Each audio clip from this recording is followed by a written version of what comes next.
আসসালামু আলাইকুম। Jisan construction and সাপ্লায়ার্সে আপনাদেরকে স্বাগতম। আজকে আমরা মূলত সিঁড়ি নিয়ে কিছু প্রশ্ন আলোচনা করব। তো প্রথমত সিঁড়ি কাকে বলে, যেটা বেসিক সবার জানা উচিত। সিঁড়ি কাকে বলে? ভবনের একটি তলা থেকে অন্য তলায় নিরাপদে ও অনায়াসে যাতায়াতের জন্য কতগুলো ধাপের সাহায্যে যে পথ নির্মাণ করা হয় তাকে সিঁড়ি বা ইংলিশে স্টেয়ার বলে। দ্বিতীয় প্রশ্নটি হচ্ছে, একটি উত্তম সিঁড়ির কি কি বৈশিষ্ট্য থাকা প্রয়োজন? একটি উত্তম সিঁড়ির বেসিক্যালি প্রথমত অবস্থান, সিঁড়ির যে অবস্থানটাও দেয়া দরকার, সেগুলো নিয়ে এই বিস্তারিত আমি একটু পরে আলোচনা করছি। তারপরে আছে সিঁড়ির প্রস্থ, ফ্লাইটের দৈর্ঘ্য, তারপর সিঁড়ির ঢাল, হেডরুম, তারপরে হ্যান্ডেল রেল, তারপরে স্টেপের আকার, ল্যান্ডিং ইত্যাদি, এগুলো একটি উত্তম সিঁড়ির বৈশিষ্ট্য।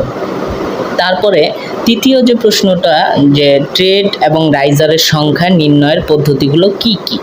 আচ্ছা, এখানে ট্রেডের রাইজারের সংখ্যা নির্ধারণ করার যে প্রক্রিয়াটা, সেটা হলো প্রতি ফ্লাইটের উচ্চতা ডিভাইডেড বাই আপনার রাইজারের উচ্চতা। আবারও বলছি, প্রতি ফ্লাইটের উচ্চতা ডিভাইডেড বাই রাইজারের উচ্চতা।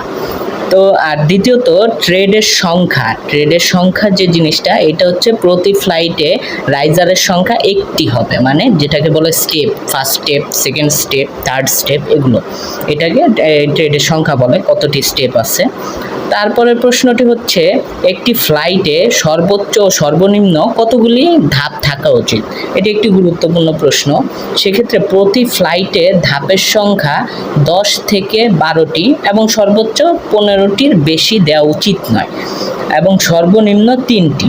কারণ হচ্ছে এর বেশি দিলে দেখা গেছে মেজারমেন্টে একটা গরমিল লেগে যেতে পারে। তারপরে প্রশ্নটি হচ্ছে, সিঁড়ির অবস্থান কোথায় হওয়া উচিত?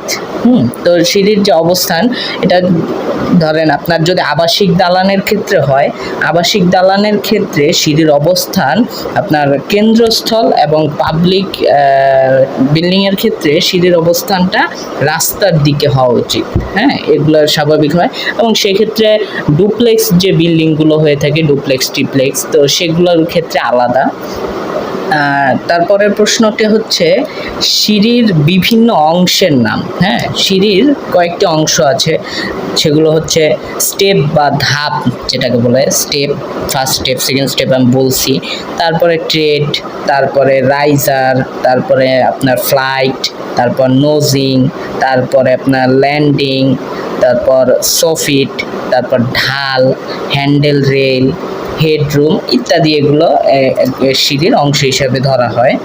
তারপরে প্রশ্নটি, ট্রেড ও রাইজার কাকে বলে? হ্যাঁ, তো সিঁড়ি বেয়ে যে ওঠানামার সময় সিঁড়ির যে সমতলে পা রেখে ওঠানামা করা হয় তাকে ট্রেড বলে। হ্যাঁ, আমি আবার বলছি, সিঁড়ি বেয়ে ওঠানামার সময় সিঁড়ির যে সমতলে পা রেখে ওঠানামা করা হয়, হ্যাঁ, তাকে ট্রেড বলে। এই ট্রেড মূলত 10 ইঞ্চি করা হয়, 10 ইঞ্চি ধরা হয়। এই 10 ইঞ্চি করলে আর কি সুবিধা হয়। আর ধাপের যে লম্বা অংশ যা ট্রেডকে সাপোর্ট করে, যেটা খাড়াখাড়ি উপরের দিকে থাকে, সেটাকে আপনার রাইজার বলে। এর উচ্চতা 5 থেকে 6 ইঞ্চি ধরা হয়। হ্যাঁ, তো এগুলো হচ্ছে কি আর সিঁড়ির বেসিক ধারণা। তো ভিডিওটি ভালো লাগলে আমাদের পেজটি ঘুরবেন, দেখবেন। ইনশাল্লাহ ভবিষ্যতে আরও আপনাদের সাপোর্ট দিব। ধন্যবাদ।